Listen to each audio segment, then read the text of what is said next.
मिली है, ये कैसे बताती है कि यहाँ पर मंदिर रहा होगा? देखिए, एक बात स्पष्ट है, आप स्थापत्य कला का जब अध्ययन करते हैं तो स्थापत्य कला के अंदर हम पाएंगे कि प्रत्येक एरा का, प्रत्येक युग का, प्रत्येक शासन का अपनी एक निजी शैली होती है। और ये शैली जो है, हम लोगों के यहाँ पर गर्भगृह के अंदर शिवलिंग रखना, मंदिर रखना, इसकी सदैव से परंपरा रही। अब इस जगह का तो ASI, कार्बन डेटिंग, आजकल की आधुनिक तकनीकें आ गई जो बड़े सरलता से मालूम कर लेगी कि स्थापत्य कला कौन सी है, ये मंदिर था कि मस्जिद थी, वो स्पष्ट कर लेगी। पर एक बात हमें ध्यान रखनी होगी कि देखिएगा, विश्व का सबसे प्राचीनतम यदि धर्म है तो वो धर्म सनातन वैदिक हिंदू धर्म है। अब आप जहां पर भी, हो सकता है वेटिकन में भी आप यदि खुदाई करें तो वहां पर भी शिवलिंग निकल आए। तो अब ये निश्चित है, सभ्यताओं के बदलते दौर के अंदर नए नए राष्ट्र बने, नई नई सभ्यताएं जन्मी, और इन साझी संस्कृतियों के साथ में ही हम लोगों को भी आगे बढ़ना है। तो इसलिए हमें इस पर विवाद नहीं करना चाहिए, बल्कि एक स्पष्ट करना चाहिए कि यदि किसी आक्रांता ने आकर के, उदाहरण के स्वरूप, किसी मंदिर के ऊपर कब्जा करके उसके वास्तविक ढांचे को क्षतिग्रस्त करके मस्जिद बना दी हो, या कहीं अन्य धर्म का कुछ बना दिया हो, या कुछ और प्रतिष्ठान बना दिया हो, तो हमें उसको रिस्टोर करना चाहिए। यही हमारे गौरव की स्थापना होती है, और इसी के अंदर हमारा भाईचारा सदैव के लिए जीवित रहता है। जी बिल्कुल, इस तरीके से जो सुरंग यहाँ पर मिली है, क्या लगता है कि वो सुरंग किस चीज को दर्शाती है? किस तरह का मंदिर वहां पर रहा होगा? देखिए, आप हमेशा से, आप जैसे महाकालेश्वर मंदिर जाते हैं तो आप पाएंगे कि जो मुख्य गर्भगृह है उस तक पहुंचने के जो है वो सुरंग नुमा रहते हैं। और दूसरी विषय ये, जितने भी आप प्राचीन मंदिर देखेंगे उसका वास्तु इस प्रकार का द्योतक है कि पूर्व दिशा की ओर से उसका प्रवेश हुआ, वो प्रवेश होने के बाद में पश्चिम दिशा की ओर या दक्षिण दिशा की ओर उसका लिंगम हुआ। तो उसके लिए कॉरिडोर बनाते थे जिसको सुरंग नुमा होता था। ये मुझे जो लग रहा है, ये किसी काल के अंदर दबा हुआ एक मंदिर है जिसके ऊपर बाद में चलती सभ्यता या वहां पे रहने वालों ने नई स्थापनाएं कर दी होंगी। तो मैं उसे कहीं से कहीं तक ये नहीं कहता कि इसको हम आपस में विवाद करके कोई निर्णय लें, बल्कि इसे हमें वैज्ञानिक अन्वेषण और अनुसंधान के ऊपर छोड़ना चाहिए, ताकि वहां पर कार्बन डेटिंग के आधार पर उसका आयु मालूम पड़ जाए, उसका स्टाइल ऑफ आर्किटेक्ट मालूम पड़ जाए, जिससे कि साबित हो सके कि कौन सी विचारधारा से समर्थित स्थान है। बिल्कुल, लेकिन वहीं जो मुस्लिम संगठन है, जो मुस्लिम समुदाय है, उनका कहना है कि वहां पर कोई कब्र बनी हुई है और उसी के वो अवशेष हैं, उसी का वो जो हिस्सा है, और उसको वहां पर मंदिर के रूप में दर्शाया जा रहा है।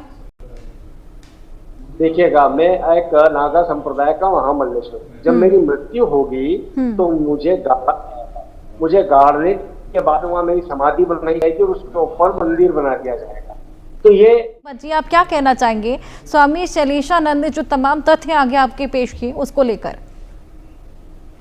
स्वामी जी, आपकी भाषा बहुत अच्छी है और मैं आपसे बहुत ही अदब के साथ करूंगा बात, क्योंकि आपका तरीक़ेकार बात करने का वो है जो एक भारतवासी का होना चाहिए। मैं सैल्यूट करता हूँ आपको। आपने कम से कम बात अपनी रखी, तो ऐसे रखी, झगड़े के अंदाज में नहीं रखी।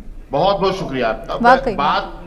बात ये है स्वामी जी, हम चाहते हैं अमन आए, हम चाहते हैं देश में सुकून पैदा हो, हम चाहते हैं देश जो पीछे हमारा जा रहा है वो आगे आए। जब तक हम लोग, ये जो धार्मिक लड़ाई जो हो रही है देश में, जिस तरह से हमारे आपके सामने, किसी को बताने की जरूरत नहीं, आप बड़े ज्ञानी हैं, मुझे ऐसा मतलब लगता है। आप सामने होते तो आपसे गले आपको मैं लगाता। मुझे बहुत अच्छा लगा कि आपने बड़े अच्छे अंदाज में बातचीत की है स्वामी जी। तो हालात देश के ये कह रहे हैं कि देश जो पीछे जा रहा है, देश में जो फॉरेन पॉलिसी खतरे में पड़ रही है, देश की सुरक्षा एजेंसियों पर बहुत सारे दाग लगा दिए गए हैं। इस पर ध्यान देना चाहिए हम लोगों को। ये मंदिर के नीचे क्या है, मस्जिद के नीचे क्या है, इस पर हम लोग कहाँ पीछे। समुदायों के बीच में जो आपसी प्यार, आपसी संबंध देखा है, ये जो तनाव है, क्या ये बेवजह यहाँ पर खड़ा किया जा रहा है? सियासती तनाव है वर्षा जी, सियासती तनाव है। आम जनता को इन विषयों से कहाँ फुर्सत है, तो रोटी कपड़ा मकान शिक्षा चिकित्सा की जद्दोजहद में लगी रहती है। एक बात और कहना चाहूंगा, आपका वक्त लूंगा, आप दोनों को सुनना यदि अच्छा लगेगा, क्योंकि वो हमारे यहाँ का एक इतिहास है उज्जैनी का। मालीपुरा के अंदर एक गणेश मंदिर निर्माणाधीन था, हम लोग बना रहे थे। एक रात को 1992 में उसके ऊपर किसी ने हरी चादर डाल दी या मोहम्मद या अल्लाह ली। बड़े तनाव की स्थिति बनी, मुझे बुलाया गया, वहां गया, जांच करने के लिए मैंने दबाव डाला और मुश्किल से 1 घंटे बाद में एक पागल को पकड़ा जिसने कहा कि आपने छतरी बनाई थी, आपके देवता धूप में खड़े हुए थे, मुझे लगा इनको छांव देनी चाहिए तो मैंने दरगाह की चादर ला करके इनको उड़ा दी।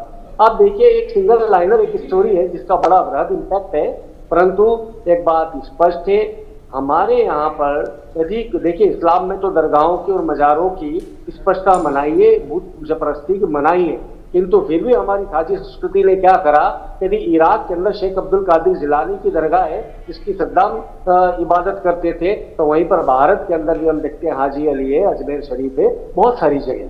तो ये भारत की जो वास्तविक एशियन सिविलाइजेशन है उसी की एक देन है पूरे विश्व को, तो इसके अंदर इतना ज्यादा विवाद नहीं करना चाहिए। सबको साथ में मिल करके यदि किसी संत की क्या जाति, क्या धर्म, क्या उसका वर्ण, आज हम जब साधु बन जाते हैं तो सब विलोपित हो जाता है और कहलाता है हमें को उसमें एक ईश्वरवाद का बात, जिसे इस्लाम कहता है नौजुबिल्लाह मिन ज़ालिक, एक ईश्वरवाद।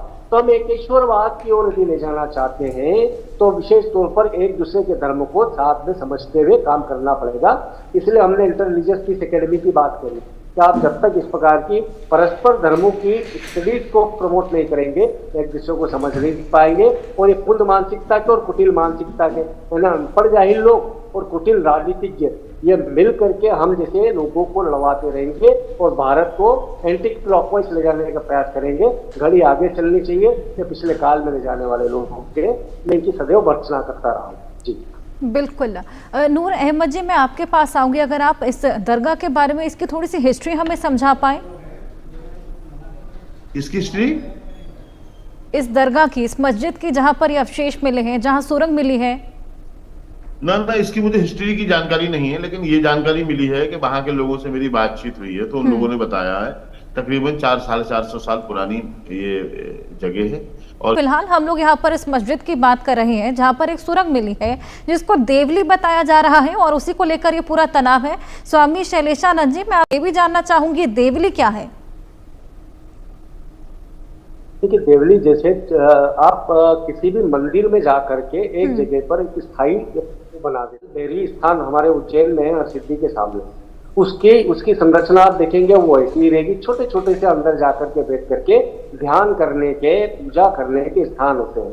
तो ये जो देवली हुई या जिसे पालिया महाराज जो है, आप देखेंगे प्रत्येक भारत के अंदर हर शहर की बाहरी सीमा के ऊपर एक छोटा सा चबूतरा बना रहता है जिसके ऊपर पत्थर रखा रहता है। कुछ लोग उसको भैरव जी बोल करके पूछते हैं, कुछ लोग पालिया महाराज। तो ये स्थानीय एक संस्कृति का उप हिस्सा है, एक उपक्रिया है। तो उस उपक्रिया को कभी देवली कहा गया, कभी पालिया कहा गया और अन्यंत्र धर्मों के अंदर भी उसके उल्लेख है। यदि इस्लाम में देखेंगे तो चिल्ला कहा जाता है, चहलवा। यदि आप कहीं से चादर लेकर के आए और किसी भी जगह आपने रख दिया तो वो उस जगह को वो पवित्र स्थान मान करके वहीं इबादत चालू हो जाती है। तो ये हर धर्म के अंदर प्रतीकात्मक एक स्थान होते हैं जहां पर इस तरीके की संरचना होती है। ये संरचना जो नीचे मुझे दिख रही है वो मंदिर की दिख रही है, ऊपर की संरचना मस्जिद की दिख रही है। अब ये तो ये बात सच है, नूर जी ने जो कहा, हमें इन विषयों के ऊपर बिना मतलब में भी जनता को प्रेरित करने की जरूरत ही नहीं है।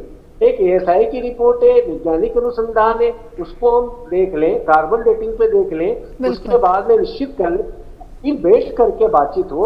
और कोई, मुझे नहीं लगता कि कोई एक दूसरे के स्थानों को हड़पने की मंशा रखता होगा। कुछ ही लोग ऐसे हैं। बिल्कुल। खैर, सच्चाई क्या है सर, वो तो जल्द ही वैज्ञानिक जांच में निकलकर सामने आएगा, लेकिन फिलहाल उम्मीद यही कि जो तनाव का माहौल है वो खत्म हो और शांति बहाल हो। बहुत